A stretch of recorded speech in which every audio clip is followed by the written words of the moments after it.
बहुत समय बाद आखिरकार कनाडा सरकार और वहां की खुफिया एजेंसी ने इस बात को आधिकारिक रूप से स्वीकार कर लिया है कि खालिस्तानी आतंकी कनाडा की धरती का इस्तेमाल भारत में हिंसा फैलाने के लिए कर रहे हैं। यह स्वीकारोक्ति उस समय आई है जब भारत लगातार कई वर्षों से यह दावा करता आ रहा था कि कनाडा खासकर खालिस्तानी तत्वों को लेकर एक लापरवाह रुख अपना रहा है। भारत सरकार ने कई बार अंतर्राष्ट्रीय मंचों पर यह मुद्दा उठाया था कि कनाडा में बैठे खालिस्तानी तत्व न केवल भारत विरोधी प्रोपेगेंडा चला रहे हैं बल्कि भारत में हिंसा को उकसाने, उसके लिए फंड इकट्ठा करने और साजिशें रचने तक में शामिल हैं। हालांकि तब की कनाडा की ट्रूडो सरकार ने इस दिशा में कोई ठोस कदम नहीं उठाया था और भारत की चिंताओं को गंभीरता से नहीं लिया गया। लेकिन अब जब कनाडा में मार्क कार्नी के नेतृत्व में नई सरकार आई है, तब देश की खुफिया agency CSIS Canada security intelligence service ने अपनी वार्षिक रिपोर्ट में इस बात को स्वीकार कर लिया है कि कनाडा में खालिस्तानी चरमपंथी सक्रिय हैं और वे भारत में हिंसक गतिविधियों को हवा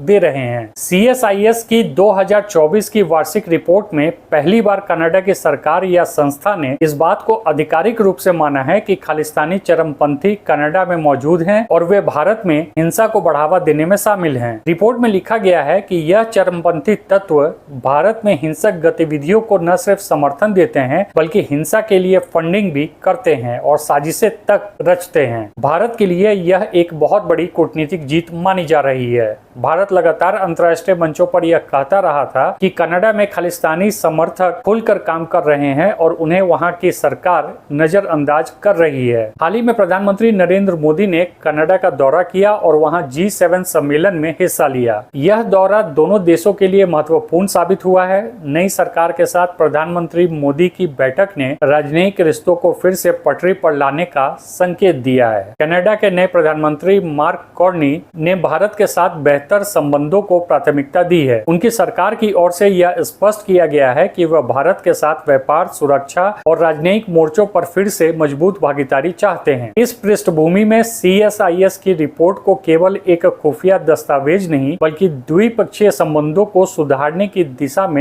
पहला ठोस कदम माना जा सकता है। अब यह देखना महत्वपूर्ण होगा कि क्या यह स्वीकारोक्ति केवल कागजों तक सीमित रहेगी या वाकई में कनाडा सरकार खालिस्तानी आतंकवाद के खिलाफ ठोस और निर्णायक कदम उठाएगी। यदि ऐसा हुआ तो न केवल भारत की सुरक्षा को राहत मिलेगी बल्कि दोनों देश के रिश्ते भी एक नई मजबूती और विश्वास की ओर बढ़ेंगे।